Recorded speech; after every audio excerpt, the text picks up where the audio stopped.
ഓം gum ഗണപതയേ നമഃ. ഓം ശ്രീ സരസ്വത്യൈ നമഃ. ഓം ശ്രീ സദ്ഗുരുഭ്യോ നമഃ. ഒരു സുപ്രഭാതവും കൂടി ആത്മചിന്തനത്തിന്റെ പാതയിൽ നമ്മെ അനുഗ്രഹിക്കാൻ സംഭവിച്ചിരിക്കുന്നു.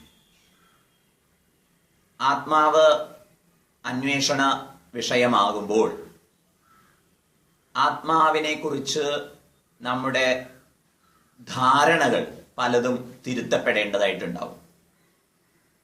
ഇന്ന് നമുക്ക് ഞാൻ എന്ന് പറയുമ്പോൾ ജീവാത്മഭാവം അത് പല പ്രകാരത്താൽ പരിമിതമാക്കപ്പെട്ടിരിക്കുന്നു.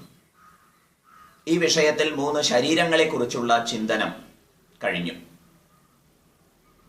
കൂടുതൽ ആ വിഷയം ധ്യാനിക്കാൻ ഏവർക്കും സാവകാശം ഉണ്ടാവട്ടെ. ഇന്ന് പുതിയ ഒരു സാങ്കേതിക പദപ്രയോഗം കൊണ്ട് ആത്മവിശകലനത്തിലേക്ക് നമ്മെ കൂടുതൽ അടുപ്പിക്കുന്നു. പുതിയതായ പദപ്രയോഗം പഞ്ചകോശം എന്നുള്ളതാണ്. കോശം എന്ന വാക്കിന് ഉറ എന്നാണ് അർത്ഥം.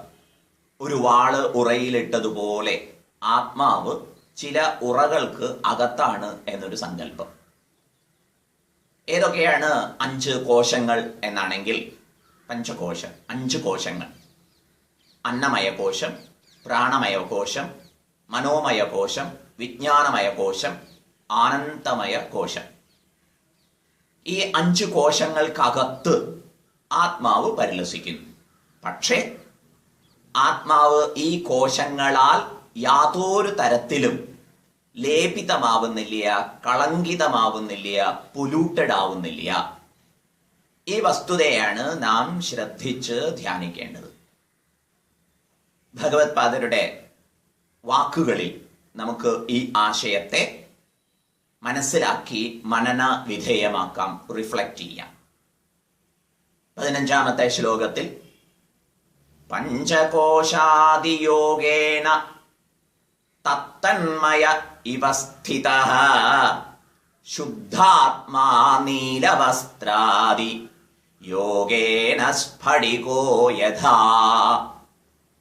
ഭഗവത്പാദർ പറയുന്നു, പഞ്ചകോശാദി യോഗേന, പഞ്ചകോശങ്ങളുമായിട്ടുള്ള യോഗം കൊണ്ട്, ചേർച്ച കൊണ്ട്, തത്തന്മയ, ഞാൻ അതാകുന്നു എന്ന മട്ടിലുള്ള ഒരു ഭാവം ശുദ്ധാത്മാവിന് വന്നു ചേർന്നിരിക്കുന്നു.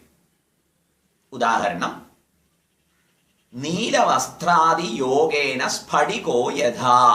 എപ്രകാരമാണോ സ്ഫടികം, ക്രിസ്റ്റൽ, അതിനരികിൽ ഒരു നീലവസ്ത്രം, കളർ ഏതായാലും വസ്ത്രം കൊണ്ടുവച്ചു കഴിഞ്ഞാൽ സ്ഫടികത്തിന് ആ കളറ് വന്നതുപോലെ തോന്നും.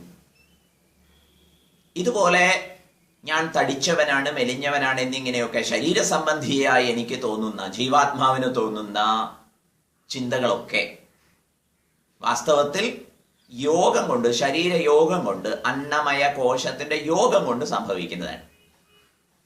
പ്രാണമയൻ എന്നത് വൈറ്റൽ എനർജിയുമായി ബന്ധപ്പെട്ടതാകുന്നു. മനോമയം മനസ്സുമായി ബന്ധപ്പെട്ടതാണ്.